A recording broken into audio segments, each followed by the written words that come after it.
ଆଜି ମୁଁ ଆପଣଙ୍କୁ କହିବି ଘରେ କେହି ନଥିବା ବେଳେ ଆମେ ଦୁହେଁ ଭାଇ ଭଉଣୀ କେମିତି ପରସ୍ପର ସହ କରାକରି ହେଇ ବହୁତ ମଜା ନେଲୁ। ସେତେବେଳେ ମୁଁ ଗ୍ରାଜୁଏସନର 3rd ଇୟରରେ ପଢୁଥାଏ। ମୋ ଭାଇ ଯିଏକି ମୋଠୁ ସାନ ସେ ଗ୍ରାଜୁଏସନର 1st ଇୟରରେ ପଢୁଥାଏ। ଆମ ଦୁଇ ଜଣଙ୍କର ଅଲଗା ଅଲଗା କଲେଜ ଥାଏ। ସେତେବେଳେ ଖରାଦିନ ଛୁଟି ହୋଇଥାଏ। ଆମେ ଦୁଇ ଜଣ ଘରକୁ ଛୁଟି କାଟିବାକୁ ଆସିଥିଲୁ। ପିଲା ବେଳରୁ ଆମେ ଦୁହେଁ ପରସ୍ପରଠାରୁ ଅଲଗା ରହୁଥିଲୁ। ସେ ପୁଅ ହୋଇଥିବାରୁ ବାପା ବୋଉ ତାକୁ ଗୋଟେ ଭଲ ବଡ଼ ସ୍କୁଲ ଓ କଲେଜ ହଷ୍ଟେଲରେ ପାଠ ପଢିବାକୁ ଛାଡ଼ିଥିଲେ। ସେ ବର୍ଷ ସାରା ବାହାରେ ରହୁଥାଏ ଓ କେବେ କେବେ ଛୁଟି ହେଲେ ଘରକୁ ଆସେ। କିନ୍ତୁ ମୁଁ ଝିଅ ହୋଇଥିବାରୁ ଘରଲୋକେ ମୋତେ ପାଖରେ ଥିବା ଗର୍ଲ ସ୍କୁଲରେ ପଢିବାକୁ କହିଥିଲେ ଓ ସ୍କୁଲ ସାରିବା ପରେ ଗୋଟେ ଗର୍ଲ କଲେଜରେ ବି ମୋର ଆଡମିସନ କରେଇ ଦେଇଥିଲେ। ମୋର ଗ୍ରାଜୁଏସନ ଯାଏ କୌଣସି ପୁଅ ସହିତ କିଛି ବି ସମ୍ପର୍କ ନଥିଲା, କାରଣ ମୁଁ ଗର୍ଲ ସ୍କୁଲରେ ପଢିଥିଲି। ଜୀବନରେ ପୁରୁଷମାନଙ୍କ ଠାରୁ ଦୂରରେ ରହୁଥିବାରୁ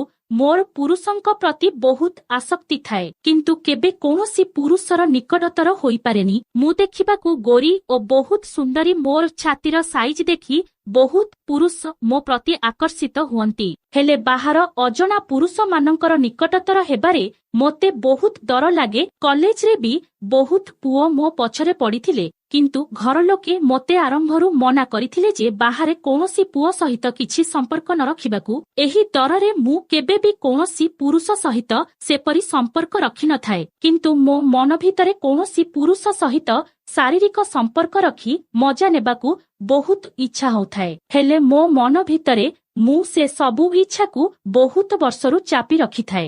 ଯେବେ ମୋର ମାସିକ ଋତୁସ୍ରାବ ଶେଷ ହୁଏ ସେତେବେଳେ ସବୁଠୁ ଅଧିକ କରାକରି ହେବାକୁ ଇଚ୍ଛା ହୁଏ। ସେତେବେଳେ ମନେ ହେଉଥାଏ କେହି ବି ପୁରୁଷ ମିଳିଯାନ୍ତା କି ମୁଁ ତା ସହିତ କରାକରି ହୋଇ ମୋ ନିଜକୁ ଶାନ୍ତ କରନ୍ତି। କେବେ କେବେ ମୁଁ ଆମ ଘରକୁ ଆସୁଥିବା କ୍ଷୀରବାଲା, ପରିବାବାଲା ଓ ମଜୁରିଆମାନଙ୍କ ଭିତରୁ କାହା ସହିତ କରାକାରି ହୋଇ ମୋ ନିଜକୁ ଶାନ୍ତ କରିବାକୁ ଇଚ୍ଛା କରେ, ହେଲେ କିନ୍ତୁ ମୁଁ ଏସବୁ କରେ ନାହିଁ।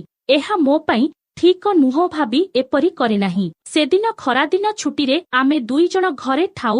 ସେହି ସମୟରେ ବାପା ବୋଉ ଓ ତାଙ୍କର କିଛି ସାଙ୍ଗମାନଙ୍କ ସହିତ ସେମାନେ କୁଆଡେ ବୁଲିବାକୁ ଯାଇଥିଲେ। ଗୋଟେ ଦିନ ଓ ଗୋଟେ ରାତି ପରେ ସେମାନଙ୍କର ଫେରିଆସିବାର ଯୋଜନା ଥାଏ। ସେ ଘରୁ ବାହାରି ଚାଲିଯିବା ପରେ ଏବେ ଘରେ କେବଳ ଆମେ ଭାଇ ଭଉଣୀ ଦୁଇ ଜଣ ଥିଲୁ। ତାର ଗୋଟେ ଦିନ ପୂର୍ବରୁ ମୋର ମାସିକ ଋତୁସ୍ରାବ ଶେଷ ହୋଇଥିଲା। ସେତେବେଳେ ମୋର କରାକରି ହେବାକୁ ବହୁତ ଇଚ୍ଛା ହେଉଥାଏ। ମୁଁ କେବଳ ଗୋଟେ ପୁରୁଷର କଦଳୀର ମଜା ନେବା ପାଇଁ ଆତୁର ହେଉଥାଏ। ଦିନବେଳା ମୋ ଭାଇ ତା ରୁମରେ ରହି ମୋବାଇଲରେ କିଛି ଦେଖି ଦିନ ବିତେଇ ଦେଲା। ମୁଁ ବି ସେଦିନ ରୋଷେଇ କରି ଓ ଟିଭି ଦେଖି ମୋ ଦିନ କାଟିଦେଲି। ରାତି ସମୟ ଆସିଲା। ସେଦିନ ବାପା ବୋଉ ଘରେ ନଥିବାରୁ ଆମେ ଜଲଦି ରୋଷେଇ କରି ରାତି 8ଟା ସୁଦ୍ଧା ଖାଇବା ଶେଷ କରି କିଛି ସମୟ ଟିଭି ଦେଖିବାକୁ ଇଚ୍ଛା କଲୁ ଓ ଟିଭିରେ ବଡ଼ ସ୍କ୍ରିନରେ ଗୋଟେ ନୂଆ ରିଲିଜ ହୋଇଥିବା ୱେବ ସିରିଜ ଲଗେଇ ଦେଖିବାକୁ ଲାଗିଲୁ। ଆମେ ଦୁଇ ଜଣ ବସି ଦେଖୁଥିବା ସମୟରେ ସେହି ଫିଲ୍ମରେ ଗୋଟେ ଏପରି ରୋମାଣ୍ଟିକ ସିନ ଆସିଲା ଯାହା ଦେଖି ମୋ ଭିତରେ ନିଆଁ ଜଳିଉଠିଲା।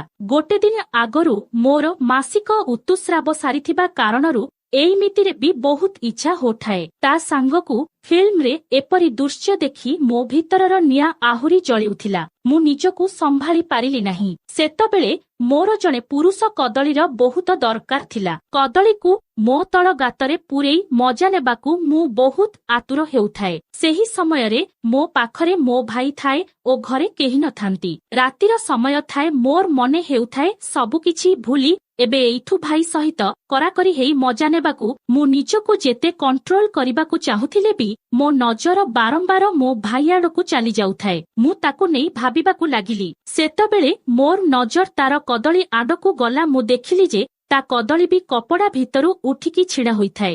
ଏସବୁ ଦେଖି ମୋ ମନ ଭିତରେ ବହୁତ କିଛି ହେବାକୁ ଲାଗିଲା ଓ ମୁଁ ନିଜକୁ ସମ୍ଭାଳି ନପାରି ସେଠାରୁ ଉଠି ମୁଁ ମୋ ରୁମକୁ ଚାଲି ଆସିଲି। କିନ୍ତୁ ମୋ ଭାଇ ସେମିତି ସେଇଠି ବସି ସେ ଦୃଶ୍ୟକୁ ଟିଭିରେ ଦେଖି ଉପଭୋଗ କରୁଥାଏ। ମୋର ସେଠୁ ଚାଲି ଆସିବାର କିଛି ସମୟ ପରେ ସେ ବି ଟିଭି ବନ୍ଦ କରି ସେଠୁ ଉଠି ତା ଶୋଇବା ଘରକୁ ଚାଲିଗଲା। ସେ ଦୃଶ୍ୟ ଏପରି ଥିଲା ଯେ ଯିଏ କେହି ବି ଦେଖିବ ତା ମନରେ କରାକରି ହେବାର ଇଚ୍ଛା ବହୁତ ବଢ଼ିଯିବ। ସେ ନିଜକୁ ସମ୍ଭାଳି ବି ପାରିବନି।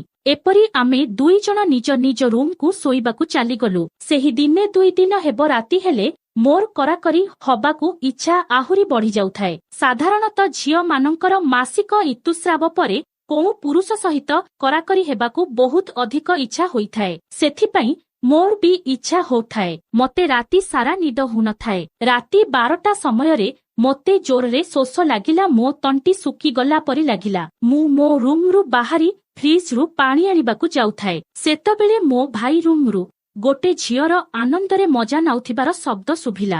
ସେଦିନ ଭାଇର କବାଟ ଅଧା ଖୋଲା ଥାଏ ଓ ତା ଘରର ଲାଇଟ୍ ଜଳୁଥାଏ। ବାପା ବୋଉ ନଥିଲେ, ତେଣୁ ତାର କିଛି ଡର ନଥିଲା। ମୁଁ ଏସବୁ ଶୁଣିବା ପରେ ଧୀରେ ଧୀରେ ଛପି ଛପି ଯାଇ ମୋ ଭାଇ ରୁମର କବାଟ କଡ଼ରେ ଠିଆ ହୋଇ ଦେଖିଲି। ସେ ସେତେବେଳକୁ ମୋବାଇଲରେ କିଛି ଭିଡିଓ ଦେଖୁଥାଏ ଓ ବାମ ହାତରେ ନିଜର କଦଳୀକୁ ଧରି ହଲାଉଥାଏ। ମୋ ଭାଇର କଦଳୀକୁ ମୁଁ ସ୍ପଷ୍ଟ ଭାବେ ଦେଖିପାରୁଥାଏ। ତା କଦଳୀ ବଡ଼ ଓ ମୋଟା କଦଳୀ ଥିଲା। ସେ ଯେତେବେଳେ ବହୁତ ଛୋଟ ଥିଲା, ମୁଁ ସେତେବେଳେ ତା କଦଳୀକୁ ଦେଖିଥିଲି। ଏବେ ସେ ଏତେ ବଡ଼ ହୋଇଗଲାଣି ଓ ଏତେ ବର୍ଷ ପରେ ମୁଁ ଭାଇର କଦଳୀକୁ ଦେଖିଲି। ସେତେବେଳେ ତା କଦଳୀ ଛିଡ଼ା ହୋଇ ରହିଥାଏ ଓ ସେ ତାକୁ ହାତରେ ଧରି ଧୀରେ ଧୀରେ ହଲାଉଥାଏ। କବାଟ କଡ଼ରେ ରହି ଲୁଚିକି ମୁଁ ଏସବୁ ଦେଖୁଥାଏ। ଏପରି ଭାଇର କଦଳୀକୁ ଛିଡ଼ା ହୋଇ ରହିଥିବାର ଦେଖି ମୋ ମନ ଭିତରେ ସେତେବେଳେ ବହୁତ କିଛି ହେବାକୁ ଲାଗିଲା। ତା କଦଳୀର ମଜା ନେବାକୁ ମୋ ଗାତ ଆତୁର ହୋଇଯାଉଥାଏ। ସେତେବେଳେ ମୋ ଭିତରେ କରାକରି ହେବାର ଇଚ୍ଛା ସାଙ୍ଗକୁ ମୋ ଭାଇର ଏପରି ମୋଟା ମସ୍ତ ହୋଇ ଛିଡ଼ା ହୋଇଥିବା କଦଳୀର ଦୃଶ୍ୟ ମୋତେ ପାଗଳ କରୁଥାଏ। ଇଚ୍ଛା ହୋଉଥାଏ ଏବେ ହିଁ ତା ରୁମ୍ ଭିତରକୁ ପଶିଯାଇ ତା କଦଳୀକୁ ଧରି ମୋ ଗାତରେ ପୂରେଇ ଦେବାକୁ। ସେତେବେଳେ ମୁଁ ସବୁକିଛି ସମ୍ପର୍କ ଭୁଲି ଯାଇଥାଏ। କିଛି ସମୟ ଛିଡ଼ା ହୋଇ ଦେଖିବା ପରେ ମୁଁ ସମ୍ଭାଳି ନପାରି ମୋର ଗୋଟେ ହାତରେ ମୋ ଦୁଧକୁ ଧରି ଚିପୁଥିବା ସମୟରେ ଆଉ ଗୋଟିଏ ହାତକୁ ନେଇ ମୋ ଗାତରେ ପୂରେଇ ଭିତର ବାହାର କରିବାକୁ ଲାଗିଲି। ଏପରି କରୁ କରୁ ମୋ ଦେହ ଭିତରେ ବହୁତ ଜୋରରେ ସଲିଗଲା ଓ ମୋ ପାଟିରୁ କରାକରି ବେଳେ ଝିଅମାନଙ୍କର ଯେପରି ଶବ୍ଦ ବାହାରେ ସେପରି ଶବ୍ଦ ବାହାରି ଆସିଲା। ମୁଁ ସେତେବେଳେ ନିଜକୁ ଅଟକେଇ ପାରିଲି ନାହିଁ। ଏହି ଶବ୍ଦ ମୋ ଭାଇ ଶୁଣିନେଲା ଓ ସେ ତୁରନ୍ତ ନିଜ କପଡ଼ାକୁ ଉପରେ ପକେଇ ଦେଇ କବାଟ ପାଖକୁ ଦୌଡ଼ି ଆସିଲା। ସେତେବେଳେ ମୁଁ କବାଟ କଡ଼ରେ ଛିଡ଼ା ହୋଇ ଏପରି ଅବସ୍ଥାରେ ଥାଏ ଯେ ମୋ ପାଖରେ ସମୟ ନଥାଏ ନିଜକୁ ଲୁଚେଇବାକୁ।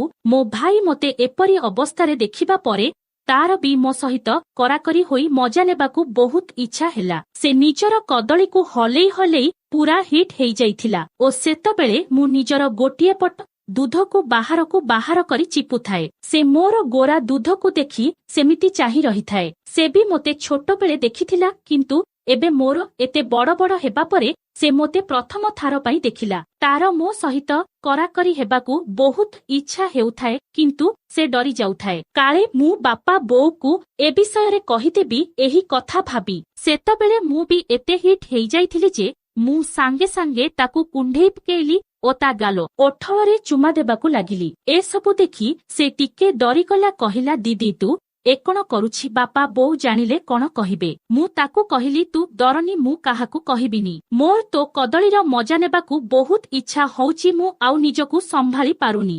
ଏତିକି କହି ମୁଁ ତା କଦଳୀକୁ ମୋ ହାତରେ ଧରିନେଲି ଓ ହଲେଇବାକୁ ଲାଗିଲି। ତା କଦଳୀ ପୁଣି ହିଟ୍ ହେଇ ଛିଡ଼ା ହୋଇଗଲା ଓ ସେ ବି ମୋତେ କୁଣ୍ଢେଇ ପକେଇଲା। ତାପରେ ମୁଁ ତା ମୁଣ୍ଡକୁ ଧରି ମୋର ବାହାରକୁ ବାହାରିଥିବା ଦୁଧ ଆଡ଼କୁ ନୁଆଇ ନେଇ ମୋ ଦୁଧକୁ ତା ପାଟିରେ ପୂରେଇ ଦେଲି ଓ ତାକୁ ମୋ ଦୁଧକୁ ଚୁଚୁମିବାକୁ କହିଲି। ସେ ବି ମୋର ଗୋରା ଗୋରା ଓ ବଡ଼ ଦୁଧକୁ ଦେଖି ବହୁତ ମଜାରେ ଚୁଚୁମି ଖାଉଥାଏ। ସେତେବେଳେ ମୁଁ ତା କଦଳୀକୁ ଧରି ସେମିତି ହଲେଇ ଚାଲିଥାଏ। ତାପରେ ମୁଁ ତାକୁ ଘର ଭିତରକୁ ଭିଡ଼ି ନେଇ ତା ଖଟ ଉପରେ ଶୁଆଇ ଦେଲି ଓ ମୋର ତଳେ ପିନ୍ଧିଥିବା କପଡ଼ା ଖୋଲି ତାର ଉଠିଥିବା କଦଳୀ ଉପରେ ବସିଗଲି ଓ ତା କଦଳୀକୁ ହାତରେ ଧରି ନେଇ ମୋ ତଳ ଗାତ ଭିତରେ ପୂରେଇ ଦେଲି। ତାପରେ ସେମିତି ଅବସ୍ଥାରେ ରହି ଉପର ତଳ ହେବାକୁ ଲାଗିଲି। ମୋର ସେତେବେଳେ ବହୁତ ହିଟ୍ ହୋଇ ଭିତରେ ସଲି ଉଠୁଥାଏ। ମୁଁ ନିଜକୁ ସମ୍ଭାଳି ନପାରି ଜୋର ଜୋରରେ ଉପର ତଳ ହୋଇ ତାକୁ କରିବାକୁ ଲାଗିଲି। ମୋ ଭାଇର ଏହା ପ୍ରଥମ ଥର ଥିଲା, ତେଣୁ ସେ ବେଶୀ ସମୟ ନିଜକୁ କଣ୍ଟ୍ରୋଲ କରିପାରିଲା ନାହିଁ